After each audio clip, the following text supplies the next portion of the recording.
Peace and love. My name is Bubbles, and this is the Bubbly Love Show. The Bubbly Love Show. Peace and love, peace and love. I am so grateful to be here, y'all. It's so funny. So this is the second week that I am doing these pre-recorded Bubbly Love shows because I am here in Togo, Africa, where my service ain't high speed, y'all. So the whole live vibes is just not working out for me. But I told myself I'm going to continue the show. True word, scratching of the third eye, and that I'm going to make it work by any means necessary. So here I am doing a pre-recorded version. Another thing that has popped up is that last week I literally I'm 4 hours ahead of y'all. So though I had a pretty full day last Thursday, I set the intention to do my live, my pre-recorded live before 5:30 p.m. EST so that it could be uploaded on YouTube by 5:30 p.m. EST. Y'all, when I told you I finished I finished at the exact time. My video ended up, I ended up finishing exactly at 5:30 p.m. EST, which was 9:30 p.m. for me. Or I finished at 9:15. Neither here nor there, y'all. I tried to upload it, and because my service is not fast, it's slow speed, it literally uploaded maybe a day and a half later. And y'all, I promise you at 5:30 p.m. EST, I attempted to upload it. So this time around, I ain't gonna lie, I'm doing this video a little late. It's Sunday. It's Sunday. However, I knew that it was going to take a while to upload, and I've been kind of just sitting with it because also I tried to make a Canva prior to Thursday with the topic that I had in mind. And mind you, I've been having topics come up to me all week, but I did not write them down, which is, yeah. And the first topic, I've just been kind of going back and forth about if I want to do. Now I'm clear on what I'm going to do. But it's Canva wasn't working. My stuff was uploading wrong. And I was just you know what? I'm going to take my time with this message. And I trust everything is going to be received at the time it's supposed to be received. And now having my full day, I know what we're going to talk about. And I'll also have some announcements. I'll just get into it. But let's do our deep breaths first because I literally just have 40 minutes on here because also my space on my phone it's a lot. But guess what? I'm making it work. But I just gotta tell y'all what's going on. All right, let's start off with our 3 collective breaths. The reason why I always start off the Bubbly Love Show with 3 collective breaths is because it is the way that we give gratitude. If you are unsure or having anxiety, thinking about the past, the future, and you are not present, a great way to be present again and to give thanks and go back to gratitude is with your intentional breath. So let's take a deep inhale.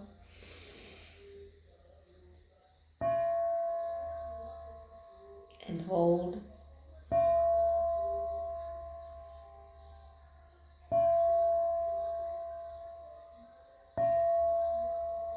And release.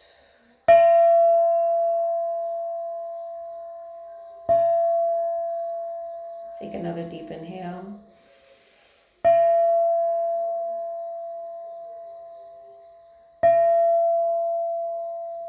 And hold.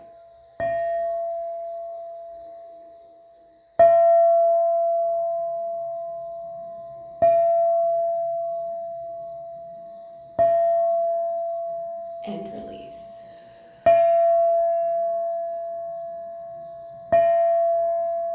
Take a last deep inhale.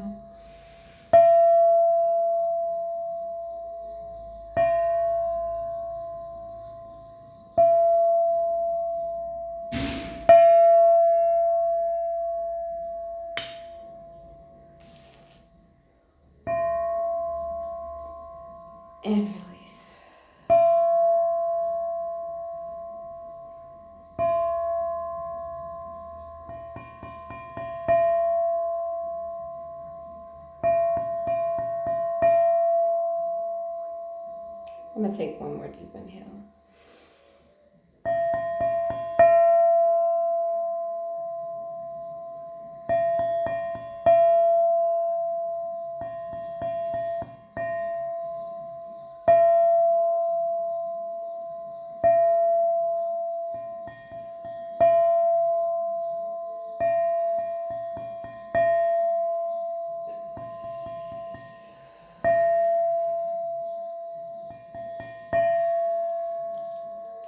I am love. I am discipline.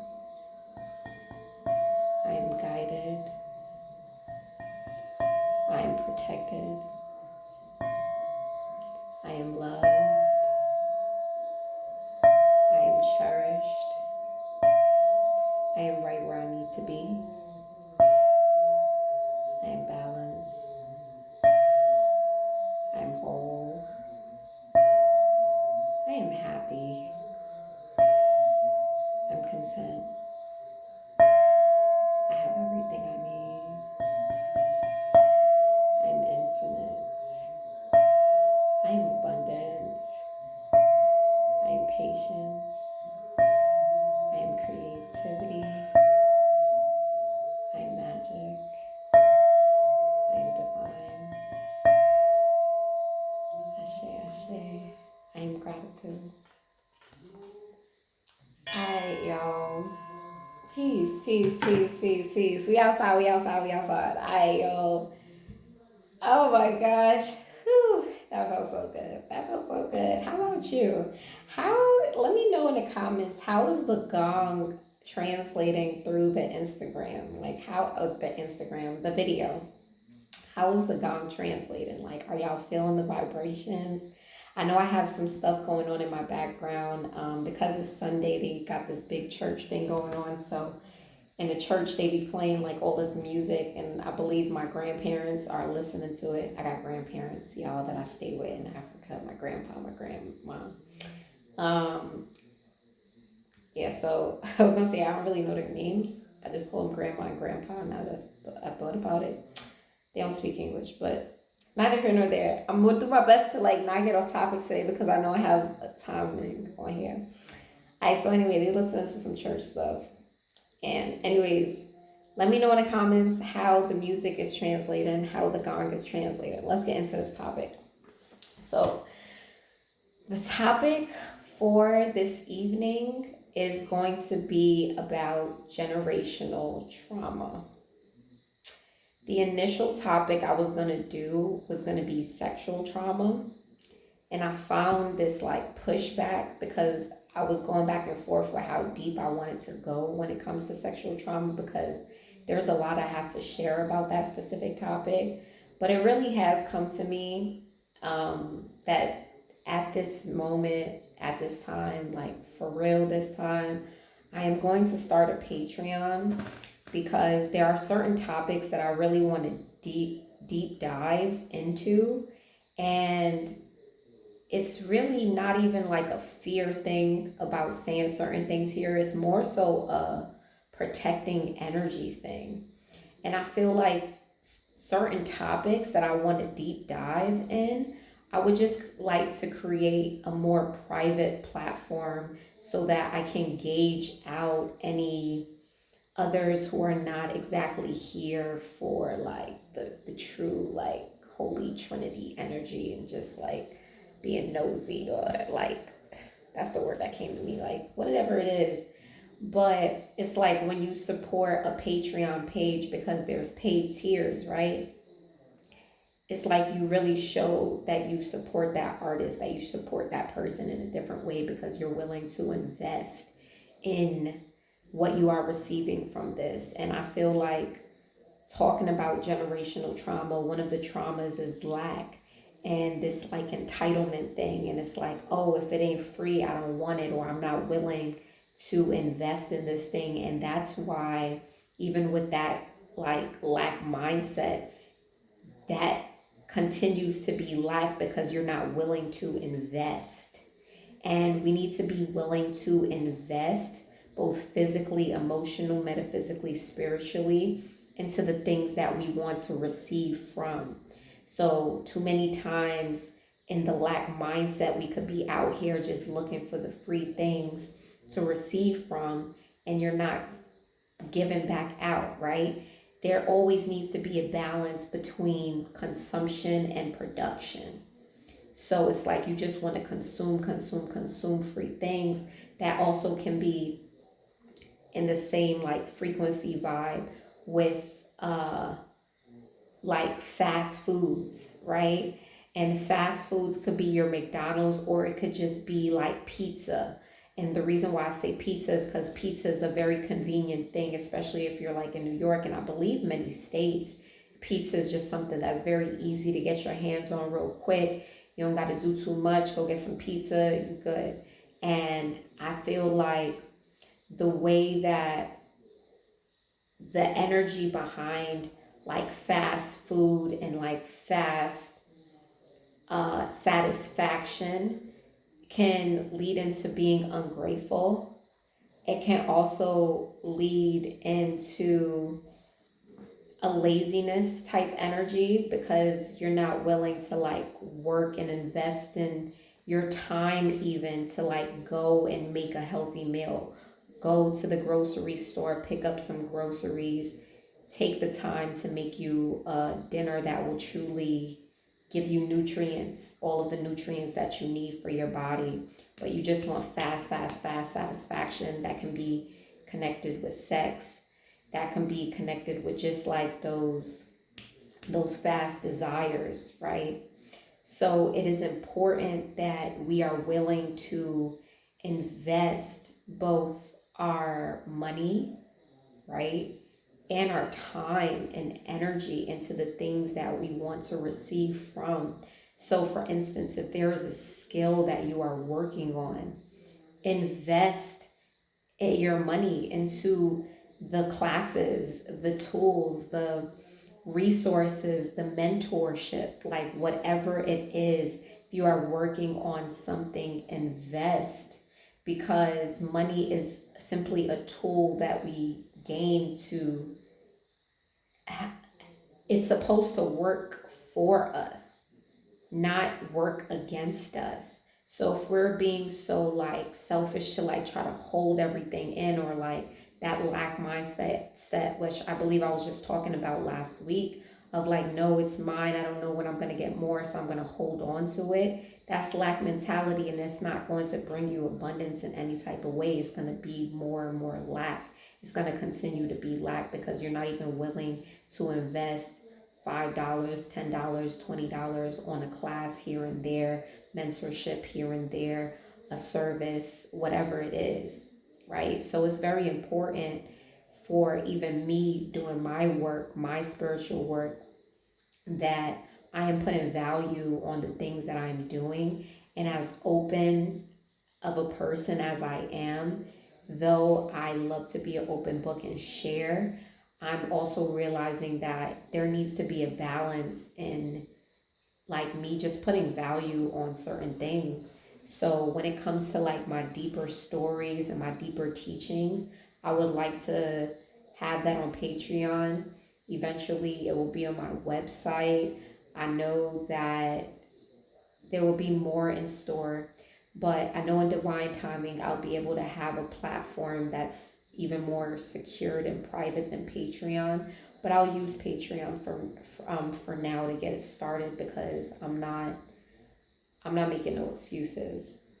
So that's something I can use now. That's the tool I'll use now. So all of that to say, there will be certain topics that I dig deep into on Patreon, and just certain things that you will see of my being that I will not show here on YouTube, because I don't think that everybody deserves it. I don't think that everybody should just have free access to you. Our energy is sacred, and it's truly important to set boundaries. And this is a part of me setting boundaries as I am healing and learning more and more to do that. So, with that being said, the topic about generational trauma, I will still touch on sexual trauma being one of the generational things. and even the inspiration behind this topic. So, all right, so here's the deal. So I'm here in Togo, Africa, and because I am light, color wise, they have a word that is called uvu. And uvu this word is in Ewe, which is a native tongue of Togo, and it translates to white man. And the other day, they've been calling me this since I came to Togo like 2 years ago, and I never liked it, or whatever the case may be, but it's just their understanding of, like, they think that anybody that's light is mixed with Caucasian. It also just goes to show the small mentality, because they have not seen much outside of where they are. And I actually shared with my brother that as I'm teaching the students out here, I would like to share with them that Black people come in all different shapes, sizes, colors, and creeds and all that, because it is something to learn about. It is something that is important to know the difference between, a Caucasian person, a Black person, whatever it is. Not that everybody looks what exactly they are, but more so just to expand their minds, to let them know that their brothers and sisters look like all different things, even if the person is Caucasian or not. But just really knowing the difference, and realizing that even you calling a person that is not, it's just rude, bro. It's rude. Even if it is a white person, it's rude to call somebody that. Like, it is. And so it's something that I've been going through for some time, and it's like a bit of colorism. And basically, the brother told me the other day the children came to my door looking for me, and they asked him, like, oh, where's the white woman? Talking about me. And I'm like, what?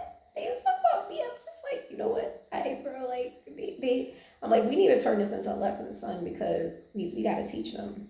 But the reason why, like, I'm bringing this up, because it made me think. And, like, my mom in this lifetime is, like, my mom is Black American, my dad is Jamaican, right? However, when we look at history, her story there, and we look at, like, slaves, and we just look at, like, the times, there are a lot of mixes in, right? I know somebody was Chinese in my family, like, that I know of. And then I know that there was a whole bunch of other people that was in my family ancestors that I'm sure were white and all these different colors and stuff like that. But what came to me is that, like, I really did not like the fact that, like, when I was thinking about it, there are also instances where our people, when I say our people specifically, like, Black people that were in slavery, that their families and ancestors went through rape and went through unconsensual sex, and that's what started to turn their skin light and things of that nature, right? I'm sure there were also consensual and people that were in love, and color didn't matter and all that. But I just want to specifically talk about the ones that were unconsensual, non-consensual,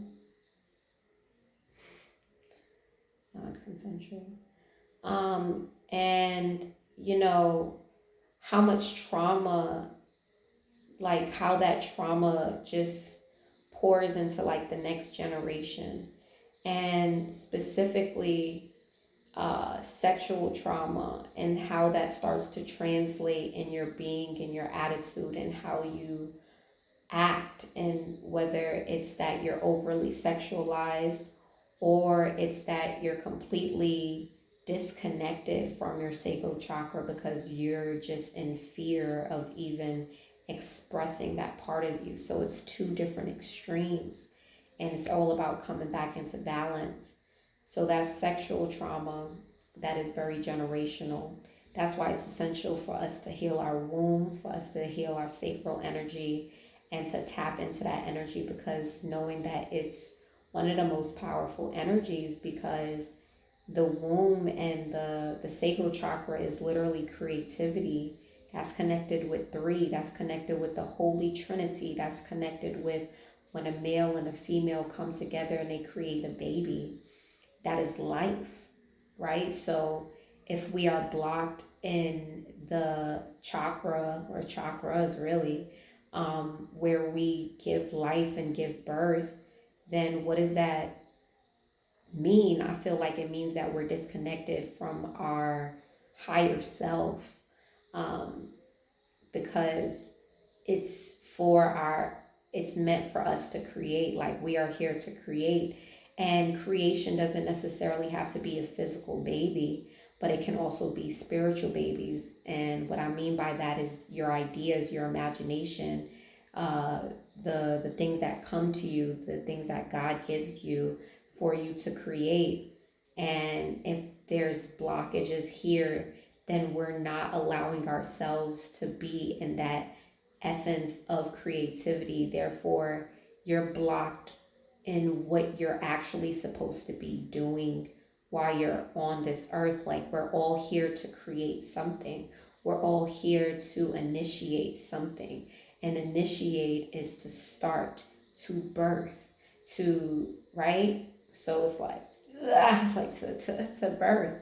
And we're not going to be able to do that if there's blockages there. So our sacral energy, sexual trauma, is a very big thing that we really need to hone into when it comes to our own being, and ask ourselves those challenging questions. Look at our sex life, look at the love that you have for yourself, and all of these different areas, and just truly come into balance with that, and just do the work. And I feel like one of the biggest ways to do that work is just to be honest, and to really, really sit and ponder and meditate with yourself about how you are when it comes to your sexual energy, your sensual energy, and your kundalini, and just all of that. Another generational trauma, I would say, is the lack, that I've been speaking more about last week and touched a bit on this week. So just the mentality of, if you grow up in a household where they're continuously saying that you don't have enough money, that you don't have enough of this, or you can't do this because there's no money, you can't do that because there's no money. I want to share something with you. College has been back on my mind really for the last few months, but just within this last week it came back up, and I didn't realize how much trauma I had around college because of the experiences that I had when I went. And it's been coming to me to go back to school. And then I realized that one of the things that was kind of like holding me back, I'm like, damn, son, all these people be talking about their like debt, that they $35,000, $40,000, $50,000 in debt. And I was always doing so good with my credit, which right now, we a little like that, but I know how to get it back up. But I'm just saying, and the funny thing is, what helped me with my credit is because I took out a student loan for like one semester, but that shit was like $3,000. So my $3,000 ain't nothing like anybody's $30,000, $40,000, $50,000. So neither here nor there. I care about my credit, and I care about my credit being good, and there's a lot of different things I'd like to do with that. So I had this fear, I realized, around going to college and having this debt.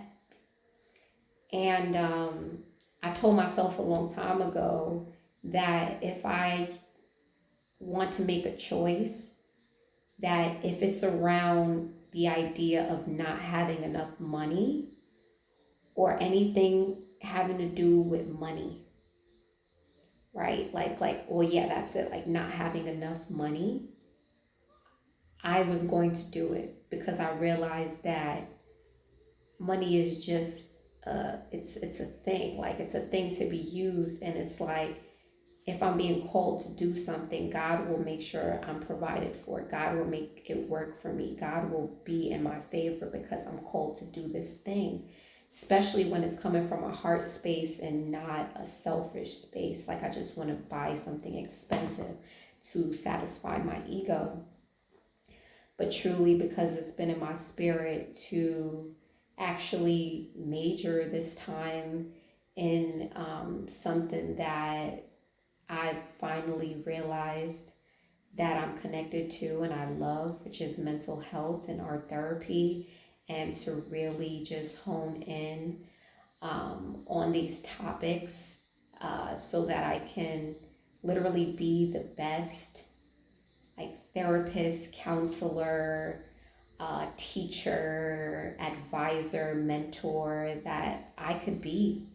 So it's about expanding myself. It's about enhancing what I already have so that I can just help more people to a different capacity, to a higher capacity. And I was like, damn, I was really like not thinking about going to school because of money, and the other idea of like there's this whole world now where we're like, yeah, we don't need school, college, like, you know, I don't know, it's like this whole thing where it's like it's like this energy to say this, right? Which I realize is egotistical. It's like, yeah, I did XYZ. I ain't finished college, like, and I'm doing XYZ. Yeah, that's cool and all, but let me tell you something. I really sat and thought about it. I thought about the people in my life that I know that finished college, and some of the most, like, more than just intelligent, some of the most just like established and just like, how do I say it? Like, some of the most profound people that I know in my life, either directly or indirectly, have went to college specifically for their passion. And now what they're doing in that field is like fucking amazing. It's so dope. It's like some people just go to college just to go to college and it's not really their passion, and it's like it's all this different stuff. But when you know what your passion is and you take that time to invest in your love, in your mission, your purpose, what you're meant to do on this earth, when you take that time to really like invest both your money and your time and your space and energy to really learn deeper about that topic, I see these people really just living it. Like, I would say killing it, but I'm like, we living it. But now I would say killing it because it's like they killing the standard of the average of what it was supposed to be, and they birthing new things. You know what I'm saying? Killing ain't exactly bad because you got to kill the old to birth the new. Bars on your head. But it's very important for us to take a look at why we make a decision. And I started to realize that my decision was again around like, oh snap, like I was like, I just didn't want to be in debt like a lot of people. And then also I liked the idea of being like, yeah, I did XYZ, I ain't finished college. And I'm just like, well, how's that going for you, Deja? How's that truly going for you? And yes, I have proved to myself that there are certain things that I have done without finishing college. Because I went to college without finishing, that I'm really proud of myself, and I really just applied myself in those things. However, I feel like when it comes to certain levels and certain topics, especially certain fields of study, like even when it comes to like doctors and nurses and all that kind of stuff, it's like not necessarily that you have to go to like a university for it, but you have to immerse yourself into some type of school, like, and whether that's self-study and you're studying every day and you're creating your time and your effort and to like really study, because I mean that's how I learned about holistic health and herbalism. But it's also a different thing when it comes to like mental wellness and like getting like in field training and like, even though I've been doing that too. But I'm not gonna try to over explain myself. It's a certain type of it's something that I've been feeling called to do, and it's a certain type of level that you reach when you really hone in on your craft. And something about me is that as much as I love teaching, like I love being a student, I love school, like I just love school. So even just the idea of going back to college for something that I finally know what I really want to do, because before it's like I knew I loved fashion, so I majored in fashion marketing, and I told myself I didn't want to major in business, but fashion marketing might as well have been business because these was giving me business law and microeconomics, and that I did not like. I did not like those classes. I didn't like them. It was not fun. It was not fun. When I went to FIC and I took some classes in fashion design and all that stuff, I loved that. That was dope. But then I also realized that nah, like I'll be alright. Like it was cool, it was dope. Now I can apply it to life in different ways. Like I can make stuff, and there'll be stuff I do in the fashion. I'm getting tired. Um, but anyways, now that I have been really living in my purpose and learning how to apply all of the things that I love to do, I really want to hone in on the science thing. And I want to share something because it's kind of funny. Every time when I was in college, because I was in college, then I like took a break, then I went back to college, and I took a break, then I went to FIT. When I was majoring in fashion marketing at New York City College of Technology, I kept withdrawing out of biology. I kept withdrawing out of biology because I was not understanding it. I remember one semester when I was finally close to passing biology, it was this beautiful chocolate woman, and she was like from some different country or something. It might have been somewhere in Africa, like where she had a strong accent. She was fucking dope, and she just knew her shit, and she was just inspiring, and she understood me, and I understood her, and she was just a dope professor. I lied. She was my microeconomics teacher. I skipped. So I kept withdrawing out of biology. And what's so funny is because, like, I only like science growing up because of the experiments. Like, chemistry was really dope, but, like, did I take earth science? What's the other science? It was another science I took that I wasn't really digging, like living environment, environmental science.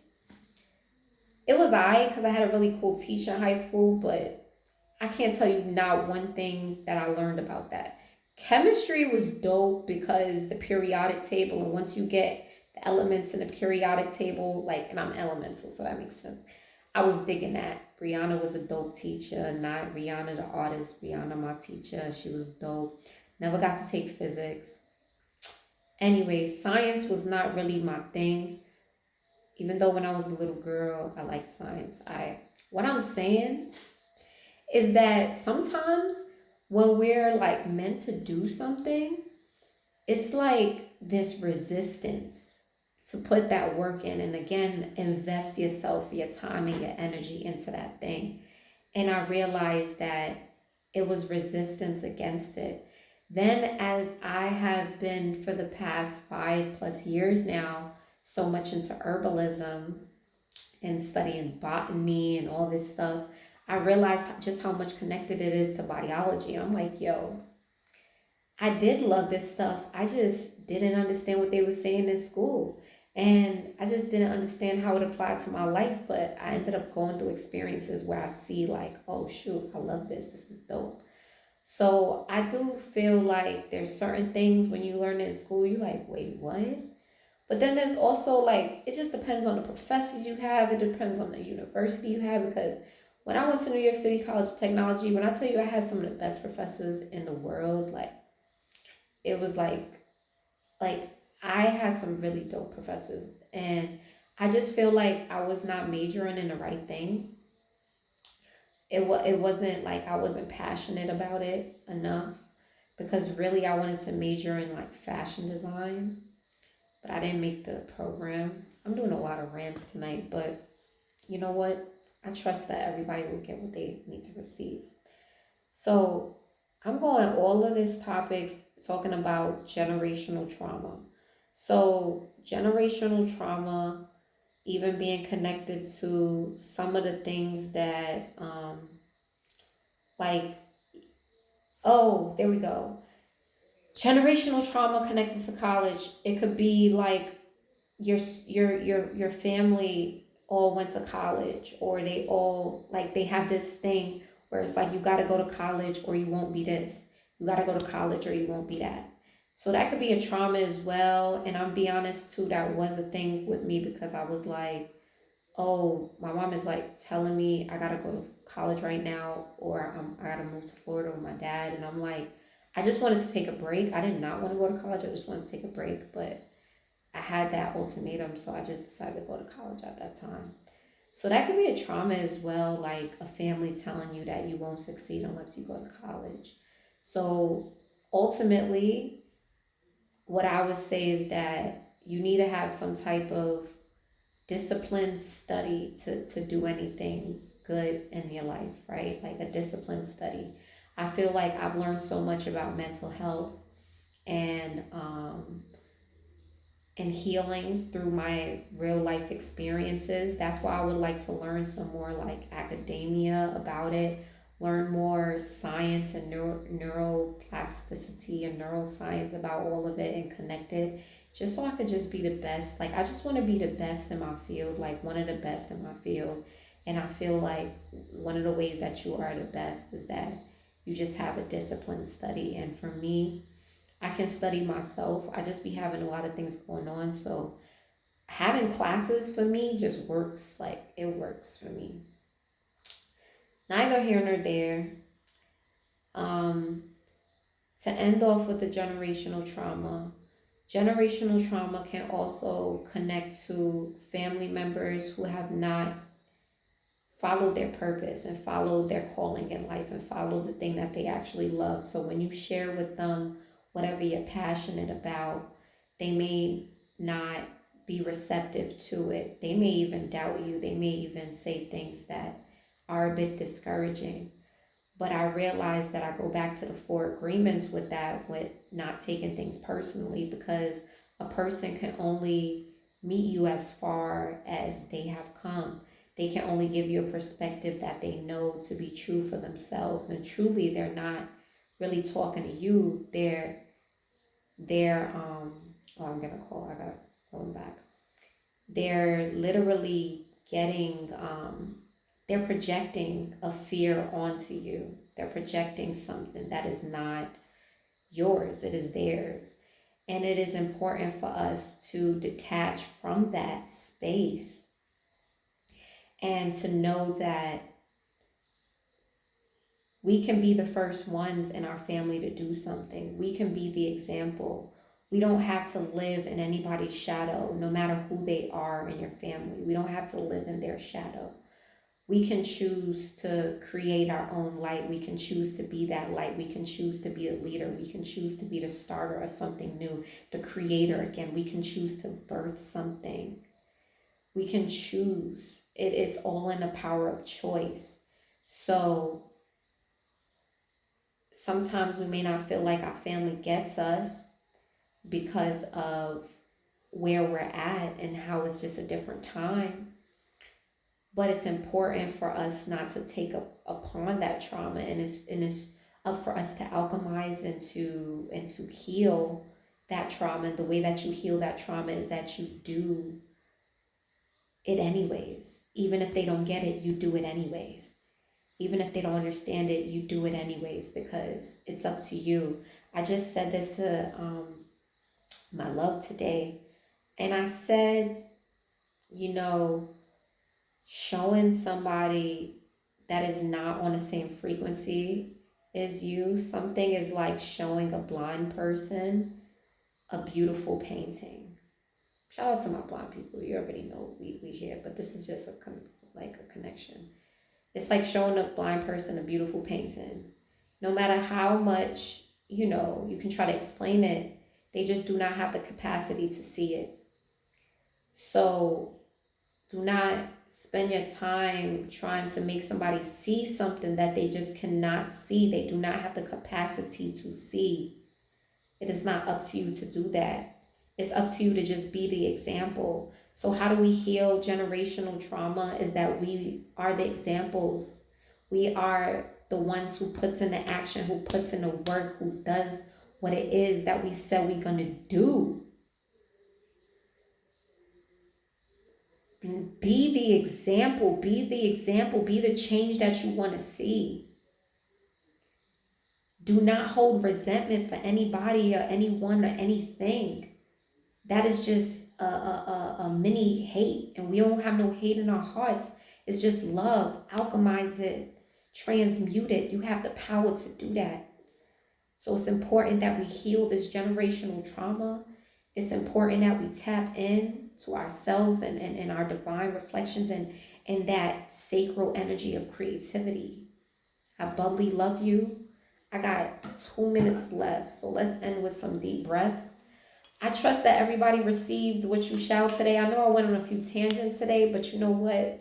It's something I need to get off my chest, and I know that somebody will receive it. Somebody will receive it. So I trust that in the Most High. Ashe. Let's take a deep breath inside.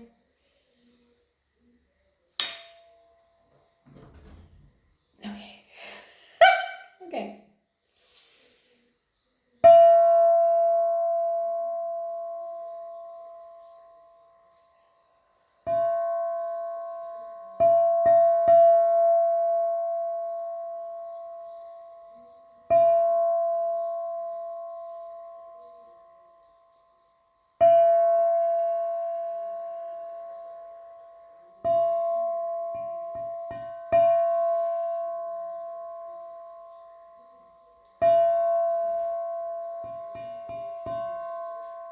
I am love. I am power. I am infinite. I am divine. I have everything I need. I am forgiving. I am thankful for my life. I am thankful for my being. I am whole. I am the Most High's divine reflection. I am where I need to be. I am thankful. I am infinite. I love me. And I bubbly love you. I'll see you next week on the Bubbly Love Show. Thanks for tuning in.